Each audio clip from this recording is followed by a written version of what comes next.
ये कार्यक्रम सत्य घटनाओं से प्रेरित है। जिनके साथ ये घटनाएं घटी उसकी वास्तविकता उन्हीं तक सीमित है। भूत प्रेतों और असामान्य विषयों के होने पर चैनल कोई दावा नहीं करता और न ही प्रोत्साहन करता है। भूत प्रेत कुछ ऐसे शब्द जिनके बारे में जितना सोचो उतना ही मन और दिमाग उलझनों में उलझता रहता है। और इस दुनिया में जितने भी लोग हैं, जितने भी दुनिया के कोने हैं, हर जगह भूत प्रेतों की बातें आपको सुनने को ज़रूर मिलेंगी। चाहे वो भारत का कोई गांव हो या कोई अमेरिका में बसा हुआ गांव, ऐसा कोई स्थान नहीं है जहां पे भूत प्रेतों पे बातचीत ना होती हो। कई सारे लोग कहते हैं कि भूत प्रेत सिर्फ एक अंधविश्वास है, वहीं पर उन लोगों की भी कोई कमी नहीं है जो कि भूत प्रेतों पे यकीन करते हैं। और आज की इस वीडियो में मैं कुछ ऐसी डरावनी घटनाएं आपको सुनाने वाला हूं जो आपके दिमाग को ये सोचने पे मजबूर कर देगी कि क्या सच में भूत प्रेत होते हैं। तो नमस्कार दोस्तों, मेरा नाम है दीपक विश्वकर्मा। आप देख रहे हैं dark legend horror stories YouTube channel. और अगर आपको डरावनी कहानियाँ सुनना पसंद है तो चैनल को सब्सक्राइब करना ना भूलें और साथ ही साथ इस वीडियो को एक लाइक कर दें। तो आइए शुरू करते हैं आज की इस वीडियो को बिना किसी देरी के। मेरा नाम विकास है। तकरीबन 2 साल पहले मेरी ज़िंदगी में कुछ एक ऐसी घटना घटी थी जिसके बारे में मैं आज भी सोचता हूँ तो मेरा दिमाग घूम सा जाता है कि आखिर वो घटना आखिर कैसे घट सकती है। बात है उस वक्त की जब मैं अपने गांव गया हुआ था। मैंने अपने गांव ट्रेन से जाने का फ़ैसला किया था और ट्रेन ने मुझे रात के तकरीबन 8 बजे रेलवे स्टेशन पे मेरे गांव छोड़ दिया था। और जब मैं अपने गांव के रेलवे स्टेशन से बाहर निकला तो नज़ारा बहुत ही ज़्यादा भयानक था। मेरा गांव थोड़ा सा जंगली एरिया में है, तो वहाँ रेलवे स्टेशन के बाहर थोड़ा सन्नाटा था और पेड़ पौधे और थोड़ा जंगल टाइप का एरिया था, जिसे देख के मुझे थोड़ा सा डर लगने लगा क्योंकि पहले की तरह वो जगह खूबसूरत नहीं रही थी। अब वहाँ रात के समय कोई भी जाता था तो उसे डर लगने लगता था। अब मैं भी अकेला गया था रेलवे स्टेशन के बाहर, इधर उधर देख रहा था कि कहीं से कोई ऑटो वाला या कोई सवारी मिल जाए जिसकी मदद से मैं अपने घर तक पहुंच सकूं। लेकिन कई देर तक इंतज़ार करने के बाद भी कोई भी सवारी मुझे मिल नहीं रही थी और मैं काफ़ी सामान लेकर गया हुआ था, जिसकी वजह से खड़ा खड़ा मैं थक गया। मैं वहीं पर सीढ़ियों पे बैठ गया और रात का वक्त हो रहा था। हर तरफ सन्नाटा था, सिर्फ रात के झिंगोरों की आवाज़ें सुनाई दे रही थी और कुछ भी नहीं। मैंने सोचा कि चलो बैठे बैठे कोई ना कोई तो ऑटो वाला या कुछ मिल ही जाएगा। मैंने रेलवे स्टेशन के बाहर ही बैठकर इंतज़ार करना ठीक समझा। ऐसे करते करते रात हो गई। मैं काफ़ी ज़्यादा थका हुआ था, मेरे को नींद आ रही थी, मेरा दिमाग ख़राब हो रहा था कि कोई सवारी मुझे मिल क्यों नहीं रही है। तभी अचानक से मैंने एक औरत को देखा जो कि काफ़ी खूबसूरत थी, लेकिन उसकी शक्ल पे जो हाव भाव थे वो काफ़ी ज़्यादा अजीब थे। उसने मेरी तरफ देखा और मेरे पास आई। मुझे लगा कि इतनी रात को ये अकेली औरत यहाँ रेलवे स्टेशन पे क्या कर रही है। फिर जैसे जैसे उसने मेरे पास कदम बढ़ाए तो मुझे लगा कि शायद कुछ पूछताछ करनी होगी, जिसकी वजह से वो मेरे पास आ रही है। और मैं वहीं पर बैठा रहा। वो मेरे पास आई और उसने मुझसे पूछा कि इतनी रात को यहाँ बैठे हो, डर नहीं लगता क्या? ये बात सुन के मुझे काफ़ी अजीब लगा और जब मैंने उस औरत की तरफ देखा तो वो मुझे देखकर मुस्कुरा रही थी। वो थी तो खूबसूरत, लेकिन जो उसके चेहरे पे मुस्कुराहट थी वो थोड़ी डरावनी थी। मैंने उसे देखते हुए कहा कि हाँ, डरने की क्या बात है इसमें, अभी कोई सवारी मिल जाएगी तो मैं अपनी मंजिल की ओर रवाना हो जाऊंगा। वैसे आपकी हिम्मत की दाद देनी पड़ेगी, आप इतनी रात को इस सुनसान रेलवे स्टेशन पे क्या कर रही हैं? क्या आपकी ट्रेन भी रात के वक्त आपको यहाँ छोड़ के गई है? और मेरी बात सुन के उस औरत ने मुझसे कहा कि अभी कोई सवारी नहीं आएगी यहाँ। रात के वक्त इस रेलवे स्टेशन पे कोई सवारी नहीं आती। मैंने ये सुना तो मुझे थोड़ा सा अजीब लगा। मैंने कहा कि रेलवे स्टेशन पे कब से सवारियों की कमी होने लगी? लोग इतने सारे हैं, रिक्शा इतनी सारी है, और मुझे लगता है कि आज मेरी किस्मत ही ख़राब है, वरना रिक्शाओं और सवारियों की कहाँ कमी है। खैर कोई नहीं, काफ़ी टाइम बीत गया है यहीं सीढ़ियों पे बैठे बैठे। हाँ, वैसे तुमने बताया कि यहाँ वो नहीं आएंगे सवारी। मैं पूछ सकता हूँ कि ऐसा यहाँ क्या है? और जब मैंने ये बात उस औरत से कही तो उसने मुस्कुराते हुए मुझसे कहा कि लोग कहते हैं कि रात के वक्त इस रेलवे स्टेशन पे एक बुरी आत्मा घूमती है जो कि लोगों को रात के वक्त जान से मार देती है। इसलिए कोई भी रिक्शा वाला रात के वक्त यहाँ नहीं आता। जब मैंने ये सारी बातें उस औरत के मुंह से सुनी तो पहले तो मुझे हंसी आ रही थी। मेरे को लगा कि ये औरत खूबसूरत तो है, लेकिन दिमाग इसमें एक पैसे का भी नहीं है, तभी ऐसी दफियानूसी बातें कर रही है। फिर मैंने उस औरत से पूछा, अच्छा तो यहाँ पर रिक्शा वाले आने से डरते हैं, तो आप यहाँ क्या कर रही हैं? हाँ? और फिर उस औरत ने मुझसे हंसते हुए कहा कि वो बुरी आत्मा मैं ही हूँ। और जब मैंने ये बात सुनी तो पहले तो मुझे हंसी आई, और फिर मैंने उस औरत से कहा कि आप दिखने में तो खूबसूरत हैं, लेकिन आपकी दफियानूसी बातें कोई सुनेगा तो उसे हंसी बहुत आएगी। और मैंने अपनी बात पूरी की ही थी, तभी अचानक से मुझे एक कार की आवाज़ सुनाई दी, और जब मैंने देखा तो वहाँ से एक टैक्सी आ रही थी। मैंने उस टैक्सी को रोका। वो टैक्सी वाला काफ़ी तेज़ी से वहाँ से टैक्सी लेकर जा रहा था, लेकिन मैंने उसे रोका और मैंने उसे अपने गांव का नाम बताया। और फिर उस टैक्सी वाले ने मुझसे कहा कि जल्दी बैठो भाई साहब, अभी टाइम नहीं है, रात का वक्त हो गया है, निकलना है यहाँ से, जल्दी बैठिए। मैं तो बस अभी घर ही जा रहा था, मैं तो किसी को बैठाने वाला नहीं था, लेकिन आपको यहाँ अकेला देखा तो आ गया, जल्दी बैठिए। और जब मैंने उस टैक्सी वाले की हालत देखी, वो थोड़ा डरा हुआ था। मैंने उससे पूछा कि क्या हो गया भाई, इतना डर क्यों रहे हो? कोई भूत प्रेत थोड़ी है यहाँ पे? और ये जो सुंदरी खड़ी हैं, ये मैडम जो खड़ी हैं, कह रही हैं कि यहाँ एक बुरी आत्मा है जो कि लोगों को रात को मार देती है। बताओ यार, आज के वक्त में भी ऐसी दफियानूसी बातों पे यकीन करने वाले लोग हैं। और अगर ऐसी खूबसूरत औरतें अगर ऐसी बातों पे यकीन करें और ऐसी दफियानूसी बातें करें तो गुस्सा आएगा कि नहीं आएगा? और उस टैक्सी ड्राइवर ने मुझसे कहा कि भाई साहब आप क्या कह रहे हैं? कौन सी औरत? यहाँ तो आपके और मेरे अलावा कोई नहीं है। और फिर मैंने उस औरत की तरफ देखा, वो मुझे देखकर मुस्कुरा रही थी। तो और मैंने फिर उसकी तरफ हाथ करते हुए इशारा कहा, अरे भाई आंखें कमज़ोर हो गई हैं क्या? ये देखो ना, सामने है, इतनी खूबसूरत महिला आपको नज़र नहीं आती? ये तो अपमान है खूबसूरती का। और उस टैक्सी वाले ने कहा कि आप भाई साहब बैठ जाइए, यहाँ कोई भी नहीं है। और तभी अचानक से मैंने वापस पीछे मुड़ के देखा तो वहाँ सच में कोई नहीं था। ये देखकर मैं पहले तो थोड़ा घबरा गया और तुरंत टैक्सी में बैठ गया। और वो औरत कहाँ गई, कैसे गायब हो गई, इस बारे में मैं आज भी सोचता हूँ तो मुझे काफ़ी अजीब महसूस होता है। मेरा नाम अभिषेक है। तकरीबन 4 साल पुरानी बात है, जब मैं सिर्फ 20 साल का था। मैं किसी काम से मेरे पापा ने मुझे गांव भेजा था और मैं अपने गांव काफ़ी कम बार गया था।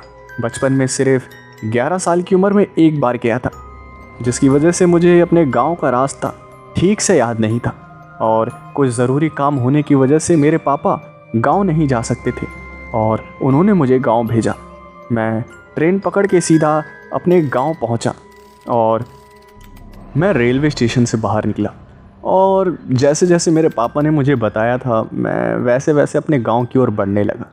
मुझे रास्ता तो याद नहीं था, लेकिन जैसे मेरे पापा ने मुझे घर पे समझाया था वैसे वैसे मैं जा रहा था और लोगों से गांव का नाम पूछते पूछते आगे बढ़ रहा था। लेकिन मैं कब भटक गया रास्ता मुझे खुद भी पता नहीं चला और मैं काफ़ी देर तक भटकता ही रहा। कई जगह पूछने के बावजूद भी मुझे रास्ता ठीक से समझ नहीं आ रहा था और मैं भटकते भटकते कहीं दूर ही आ गया था। मैं ऐसे ही मेरा काफ़ी वक्त बीत गया। मैं शाम के वक्त तकरीबन 6 या 7 बजे थे और वहाँ पर पूरा अंधेरा हो चुका था। मैं एक सुनसान सड़क पर था और मैं आगे बढ़े जा रहा था।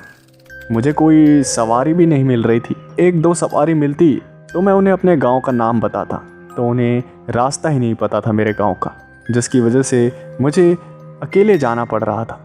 मैं जा रहा था, तभी अंधेरे में रात के वक्त जब मैं सुनसान सड़क पे चल रहा था, तभी अचानक से मैंने देखा कि एक दूर मैदान में काफ़ी लोग जमा थे। तकरीबन 15 से 20 लोग जमा थे और वो बॉन फायर करके वहाँ पे बातचीत कर रहे थे और मुझे लगा कि शायद ये लोग स्थानीय हैं और इन्हें मेरे गांव के बारे में पक्का पता होगा। मैं वहाँ तुरंत पहुँचा और फिर जब मैं वहाँ गया तो मैंने देखा कि वो लोग अजीब सा एक डांस सा कर रहे थे। मैंने उन्हें देखा, मुझे लगा कि किसी चीज़ को सेलिब्रेट कर रहे हैं और गांव के लोग तो ऐसे ही होते हैं, पुरानी सोच वाले। तो मैंने कुछ ज़्यादा अजीब नहीं समझा इस बात को और फिर मैं उनके पास गया और मैंने उनसे कहा कि अरे सुनिए ज़रा, आप मुझे मेरे गांव का रास्ता बता सकते हैं क्या?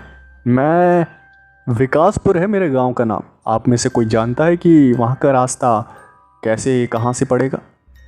मैंने 2-3 बार ऐसे पूछा, लेकिन अजीब बात ये थी उतने लोग वहाँ थे, तकरीबन 15 से 20 लोग तो होंगे ही। उनमें से किसी ने भी मेरी तरफ ध्यान नहीं दिया। मुझे ये बात काफ़ी ज़्यादा अजीब लगी और मुझे काफ़ी ज़्यादा गुस्सा भी आ रहा था कि ये लोग मुझे नज़रअंदाज क्यों कर रहे हैं, सिर्फ़ एक रास्ता ही तो पूछ रहा हूँ। और जब मैं उनके पास गया तो वापस से मैंने वही बात बोली, अपने गांव का रास्ता पूछा, तो वो सब डांस कर रहे थे। उनमें से एक आदमी धीरे धीरे चलता हुआ मेरे पास आने लगा। मुझे लगा कि चलो किसी के पास तो कान है इन 20 बहरों में से। वो धीरे धीरे मेरी तरफ कदम बढ़ाने लगा और मेरे पास आया। मेरे ठीक सामने वो आकर खड़ा हो गया और मुझे नीचे से ऊपर तक घूरने लगा। मुझे काफ़ी ज़्यादा अजीब लगा। मैंने पूछा वापस से कि मेरे गांव का रास्ता आपको पता है क्या?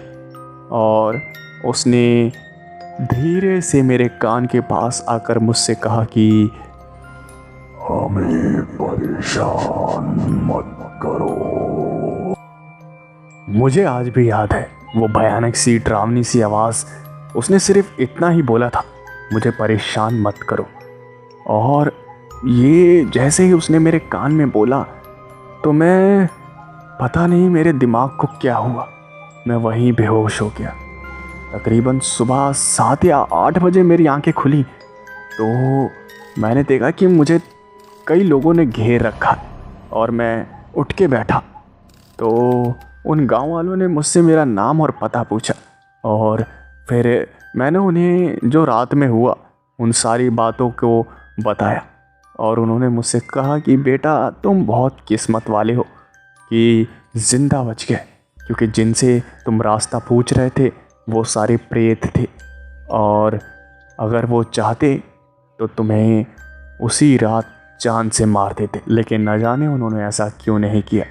मैंने उन्हें अपने गांव का नाम बताया और उन्होंने मुझे मेरे गांव तक छोड़ दिया और फिर मैं समझ गया कि ऐसे अंधेरे रात में किसी भी इंसान पे या तो कहो जो सामने दिख रहा है उसके ऊपर भरोसा मत करो।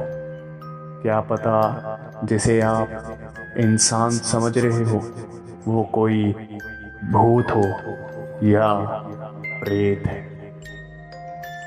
मेरा नाम जॉन है, पेशे से एक वाइल्ड लाइफ रिसर्चर हूँ। वन जीवन के बारे में जानकारियाँ इकट्ठा करना बचपन से ही मेरा शौक रहा है और बड़े होकर मैंने अपने शौक को ही मेरा पेशा बना लिया। आजकल के आधुनिक दौर में भी कुछ लोग ऐसे हैं जो कि वन्य जीवन में काफ़ी खुश हैं। उनके पास आधुनिकता तो नहीं है लेकिन एक सभ्य समाज ज़रूर है। मैं उसी समाज की चीज़ों के बारे में जानने के लिए एक जंगल में गया था, आदिवासियों के पास, ये देखने के लिए कि आजकल के आधुनिक दौर में भी ये लोग कैसे वन्य जीवन में खुश रहते हैं। मैंने एक ऐसे जंगल को चुना था जो कि लोगों की नज़रों में काफ़ी ज़्यादा डरावना था। लोग वहाँ जाने से डरते थे। कई लोगों का कहना था कि वहाँ के लोग आदमखोर हैं, लेकिन मैंने इस बात की परवाह नहीं की क्योंकि मुझे पता था कि अगर मैं उनसे बातचीत करूँगा तो वो मेरी बात को समझेंगे। इसलिए मैं बिना कुछ सोचे समझे वहाँ चला गया और कुछ आदिवासियों से बात करने लगा। और वो बिल्कुल भी वैसे नहीं थे जैसा कि बाहर के लोगों ने उनके बारे में बताया था। वो काफ़ी अच्छे थे, वो आदमखोर नहीं थे। उन्होंने मुझसे कई सारी बातें करी और जो मैंने सवाल पूछे कि आप कैसे रहते हैं और आपका गुज़र बसर, आपका जीवन कैसे चलता है, उन्होंने मुझे सारी जानकारियाँ दी। और उन्हीं जानकारियों के लिए मैं तो वहाँ गया था। मैंने सोचा कि कुछ दिन इनके साथ रह के देखा जाए कि इनकी दिनचर्या क्या है और ये कैसे शिकार करते हैं, कैसे अपने परिवार के साथ घुल मिल के रहते हैं बिना किसी मॉडर्न टेक्नोलॉजी के। मैं उनके पास गया तो एक सभ्य समाज की तरह उन्होंने मेरे को सम्मानित किया। उन्होंने मेरा स्वागत किया जैसे कि हर कोई मेहमानों का करता है। मैं काफ़ी खुश था। जंगल में रहने के बावजूद भी ये लोग मानव संस्कृति को भूले नहीं हैं। पुरुष सुबह सुबह के वक्त शिकार के लिए जाते थे और शाम को शिकार करके आते थे। मैंने सोचा कि चलो मैं भी इनके साथ जाके देखता हूँ, थोड़ी मदद कर दूंगा और साथ ही साथ देख लूँगा कि ये शिकार करते कैसे हैं। पूरे दिन भर मेहनत करने के बाद और थकान झेलने के बाद उन लोगों ने काफ़ी बड़े शिकार को पकड़ा था और एक नहीं दो शिकार को पकड़ा था। एक छोटा था और एक बड़ा था। वो सारे आदमी और मैं उन दोनों शिकारों को लेकर आए और जब हम गांव में थे तो वहाँ का जो सरपंच था वो आके कुछ स्थानीय भाषा में कुछ कहने लगा जो कि मेरी समझ के बाहर थी। वो अपनी भाषा में कुछ कह रहा था, मुझे कुछ भी समझ नहीं आया। लेकिन जब उसकी बातें ख़त्म हुई, जब उस सरपंच का बोलना ख़त्म हुआ तो सबके चेहरे पे एक अजीब सी टेंशन और डर मुझे दिखने लगा। मुझे तो समझ नहीं आया, इसलिए मैंने पूछा तो उन्होंने मुझे कहा कि आंतरिक मामला है, हम आपको नहीं बता सकते। मैंने सोचा कि ठीक है, कोई बात नहीं, प्राइवेसी नाम की भी कोई चीज़ होती है, अगर आप बताना नहीं चाहते तो कोई बात नहीं।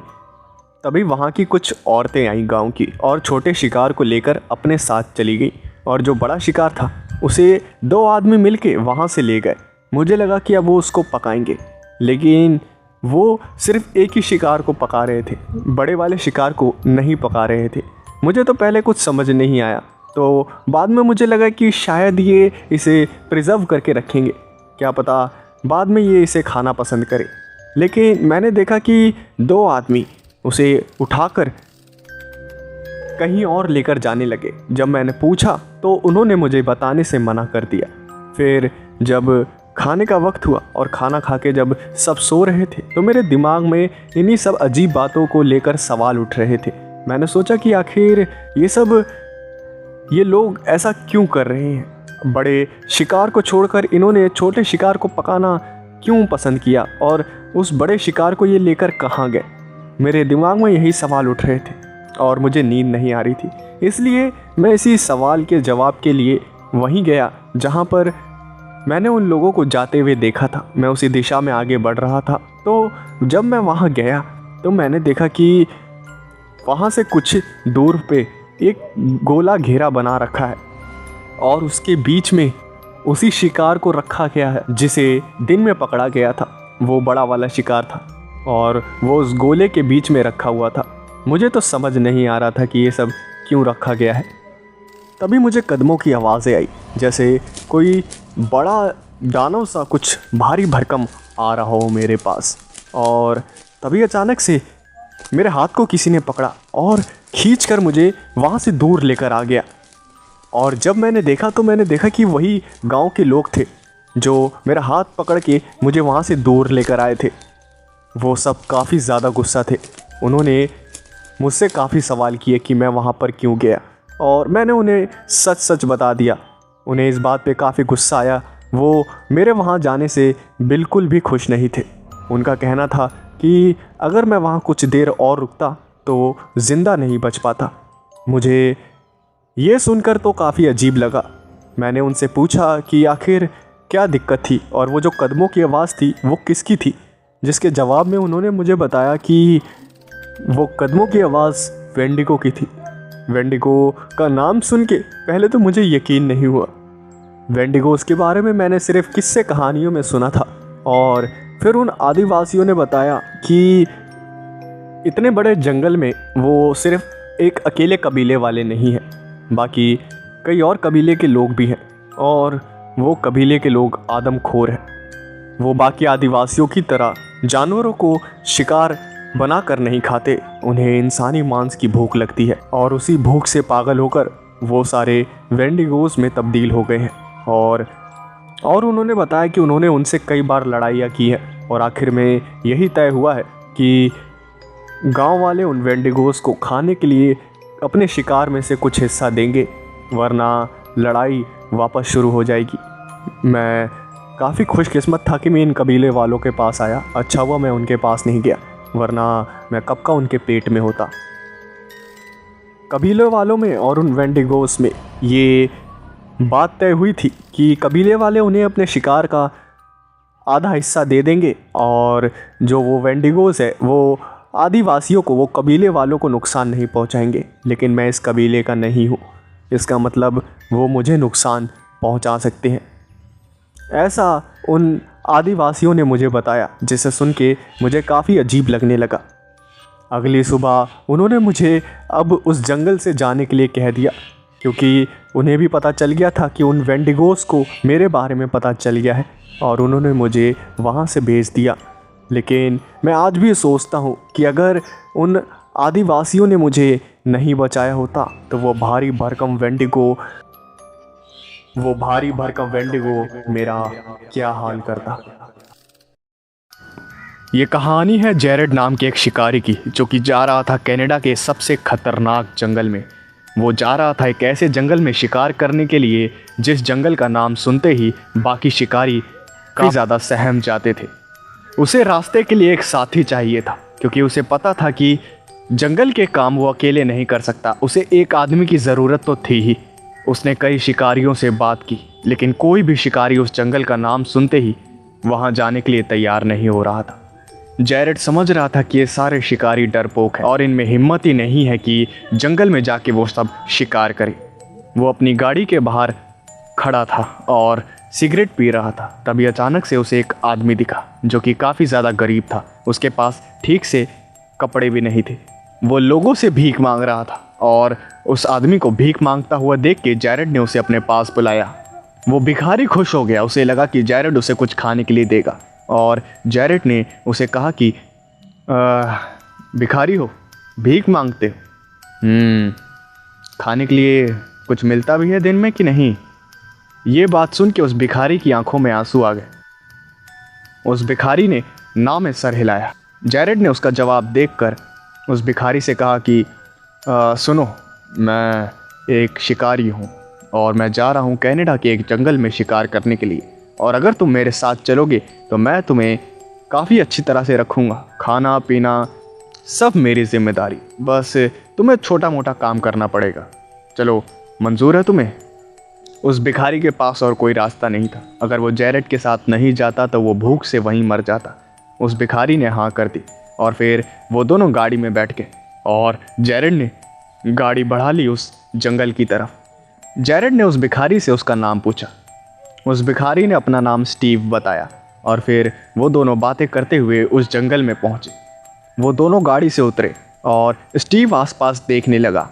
जंगल काफ़ी ज़्यादा घना भी था और डरावना भी। जैरेड ने स्टीव से पूछा, क्या हो गया, जंगल देख के घबरा गए? अरे घबराने की ज़रूरत नहीं है, तुम्हारे साथ इस दुनिया का सबसे बेहतरीन शिकारी मौजूद है, तुम्हें खरोच भी नहीं आने देगा, समझे? ये कहकर जैरेड ने अपनी गाड़ी की डिक्की खोली और उसमें से बंदूक निकाली और कुछ ज़रूरी सामान भी निकाला और सारा सामान लेके वो जंगल के अंदर चले गए। गाड़ी वहाँ नहीं जा सकती थी, इसलिए गाड़ी उन्होंने वहीं बाहर ही छोड़ दी। अंदर जाने के बाद उन्हें एक अजीब सी बदबू आने लगी। वो किसी लाश की थी। कोई लाश वहाँ पे काफ़ी बुरी तरह से सड़ रही थी। जैरेड और स्टीव को लगा कि किसी जानवर की लाश है जो कि सड़ रही है, इसलिए इतनी बदबू आ रही है, इसलिए उन दोनों ने ध्यान नहीं दिया। तभी अचानक से जैरेड का पैर किसी चिपचिपी चीज़ पे पड़ा। जैरेड ने नीचे देखा तो वो थोड़ा सा घबरा गया, क्योंकि वो लाश जो सड़ रही थी वो किसी जानवर की नहीं बल्कि इंसान की थी। जैरेड ये देख के अपने कदम पीछे कर लेता है और स्टीव से कहता है कि ख्याल रखना, शायद यहाँ कोई जंगली जानवर है, मैं पुलिस को इन्फॉर्म कर देता हूँ। वो पुलिस को इन्फॉर्म करने जा ही रहा था, तभी अचानक से उसे याद आता है कि अगर वो पुलिस को इन्फॉर्म करेगा तो उसे जेल जाना पड़ेगा, क्योंकि उस जंगल में जाना इल्लीगल है, क्योंकि उस जंगल में काफ़ी मौतें हो रखी थी, इसलिए उस जंगल में जाना सरकार ने गैरकानूनी कर दिया था। जैरेड ये बात किसी को नहीं बताता और स्टीव के साथ जंगल में थोड़ा और अंदर चला जाता है। जैरेड को कुछ आवाज़ें सुनाई देती हैं, वो हिरणों की थी। हिरणों की आवाज़ सुन के जैरेड अपनी बंदूक तैयार कर लेता है और एक जगह पे स्टीव को छुपा देता है और खुद भी एक खाली शांत जगह पे बैठ जाता है निशाना लगा के। और जैसे ही कोई हिरण उसके निशाने पर आता है वो एक गोली चला देता है। वो हिरण घायल हो जाता है और जैरेड उस हिरण के पास आगे बढ़ता है और जैरेड उस हिरण की तरफ अपने कदम बढ़ाता है और वो जैसे ही हिरण की तरफ बढ़ रहा होता है उसे कुछ आवाज़ें सुनाई देती हैं।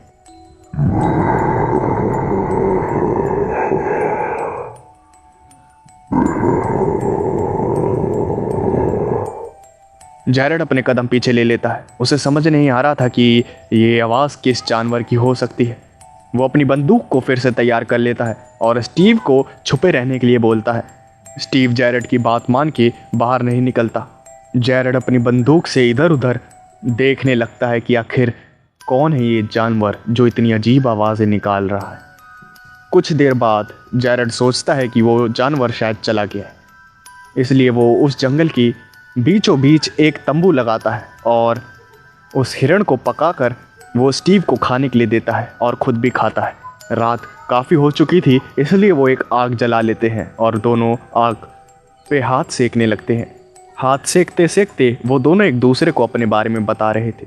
जैरेड अपने बारे में बता रहा था कि कैसे उसने खतरनाक से खतरनाक जंगलों में जाके शिकार किया है और वहाँ पर सरवाइव किया है, और वहीं पर स्टीव के पास बताने के लिए कुछ था ही नहीं। स्टीव एक काफ़ी ज़्यादा गरीब परिवार से था, जिसके माता पिता की मौत स्टीव के बचपन में ही हो गई थी। तब से वो बेघर था, वो पढ़ लिख नहीं पाया, जिसकी वजह से उसे कोई ढंग का काम भी नहीं मिला। जैरेड ये सब सुन के स्टीव से कहता है कि चिंता मत करो, अब मैं तुम्हारे साथ हूँ, अब हम दोनों एक दूसरे की फैमिली। खाना ख़त्म करने के बाद वो दोनों सो जाते हैं और तकरीबन रात के 1 बजे जैरेड को फिर से कुछ आवाज़ आती है।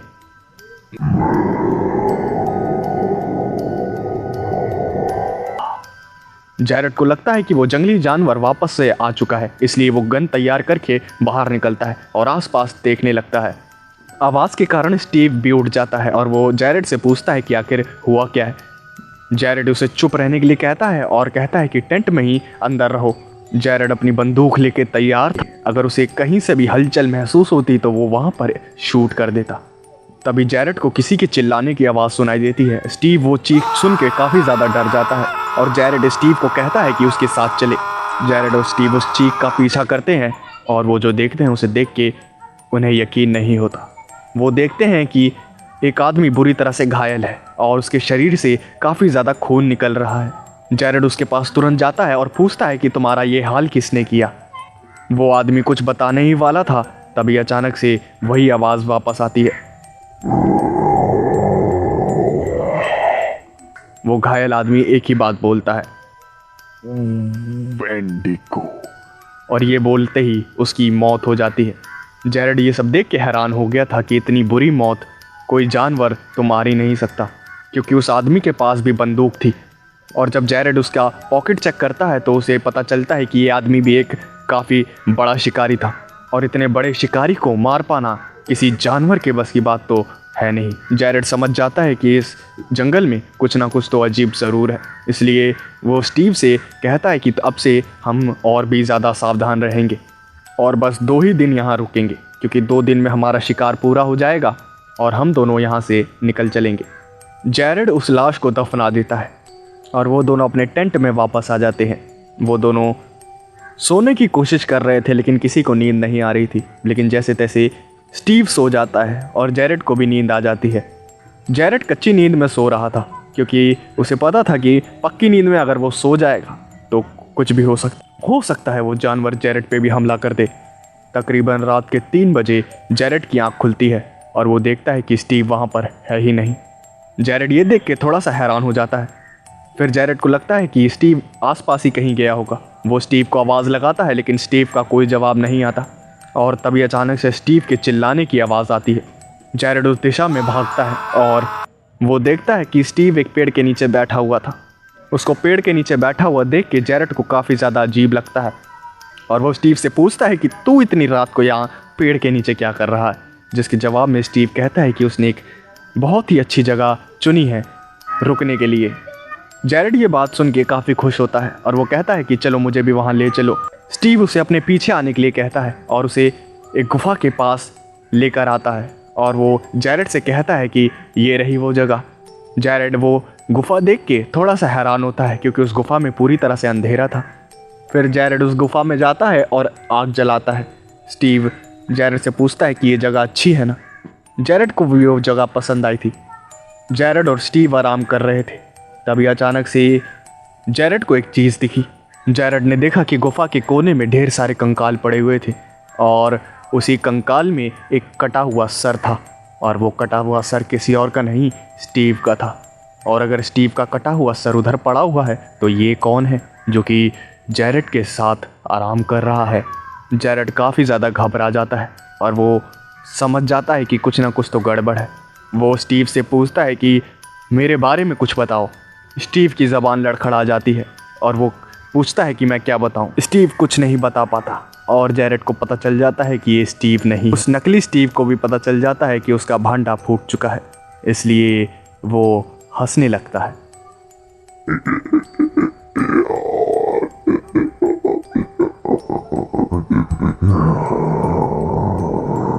होशियार तो बहुत हो तुम, लेकिन आज तो तुम मरोगे, तुम्हें कोई नहीं बचा सकता। और ऐसा कह के वो एक विशालकाय 8 फुट के एक राक्षस में बदल जाता है जिसके शरीर पे मांस था ही नहीं। जैरेड वहाँ से अपनी पूरी जान लगा के भागता है, लेकिन उसके भागने का कोई फ़ायदा नहीं होता क्योंकि उस आदमखोर की रफ्तार जैरेड से काफ़ी ज़्यादा तेज़ थी। वो आदमखोर जैरेड को पकड़ लेता है, लेकिन जैरेड अपने ही पैर में छुपाया हुआ एक नाइफ निकालता है और उस आदमखोर के अंदर घुसा देता है और अपनी पूरी जान लगा के वहाँ से भागता है। जैरेड काफ़ी देर तक भागता रहता है और जंगल के बाहर निकल जाता है। तभी अचानक से वो देखता है कि वो रोड पे पहुँच चुका है और एक गाड़ी आ रही है। वो गाड़ी के सामने आ जाता है और गाड़ी उसे टक्कर मार देती है। गाड़ी चलाने वाला गाड़ी रोकता है और बाहर निकलता है और उस जैरेड की हालत को देख के काफ़ी ज़्यादा घबरा जाता है और उसे गाड़ी में बैठाता है। जैरेड कुछ बोलने की हालत में नहीं था क्योंकि वो काफ़ी ज़्यादा घायल था। वो आदमी जैरेड से पूछ रहा था कि आखिर हुआ क्या है, जिसके जवाब में जैरेड उसे जल्दी से वहाँ से निकलने के लिए कहता है। वो आदमी उससे पूछता है कि आखिर हुआ क्या है, जिसके जवाब में जंगल से एक चीख निकलती है। वो ड्राइवर भी काफ़ी ज़्यादा डर जाता है और वहाँ से गाड़ी लेके तुरंत निकल जाता है।